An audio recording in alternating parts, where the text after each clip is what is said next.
अबलारू चलीगला जन्मदात्री महिला जीवन। सूचना अनुसार एभली अभियोग आसी नयागढ़ मुख्य चिकित्सालय गंजाम जिला जगन्नाथ प्रसाद ब्लॉक कुंपापड़ा गाँवर सावित्री सेठी गर्भ जंत्रणा पाइबारू नयागढ़ मुख्य चिकित्सालय को आसीथिले। डाक्तर अस्त्रोपचार कर एक पुत्र संतान जन्म कराइथिले। राति 12टा समय महिला जनक असुस्थ होइथिले। परिवार लोके डाक्तर को डाकिबाकू नर्स को बहुत काकुति मिनती होई अनुरोध मध्य करथिले, किंतु डाक्तर न आसी नर्स का माध्यम रे सावित्री को रक्त देथिले। किछि समय परे सावित्री सेठारे मृत्यु होइथिला। एपटे परिवार लोकंक अभियोग अनुसार अस्त्रोपचार करिबा पई डाक्तर 5000 टंका नेइछंती। तसहित डाक्तर अवहेला जोगु सावित्री मृत्यु होइथिबा रोकठोक अभियोग करिसंती परिवार लोके।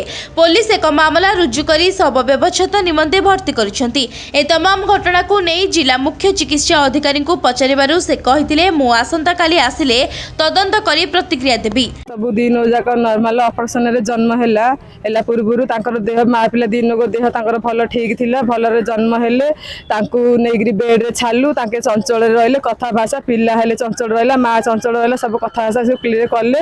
आमे आइथिलु 5-6 लोक हो आमे 2-3 लोक रहिलु आ 2-3 लोक गल्लु हारी तांकर सब देखिलु ठीक सब प्रोग्राम देखिलु गुरु छाड़ी गिरी आमे गल्लु।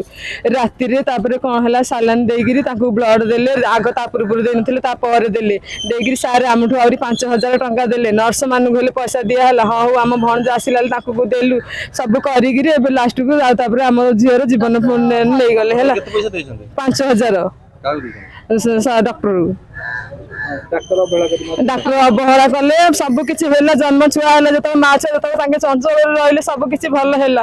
भल हैला पर देखि तांको आमे छाड़ी गिरी गल्लु तांके तापरे कोन आ तांके अवहेला करिया सकासे हमर एमिति हम ननदर एमिति जीवन पळैला हैला। छुआटा भी अछि भल अछि माँ पळैला।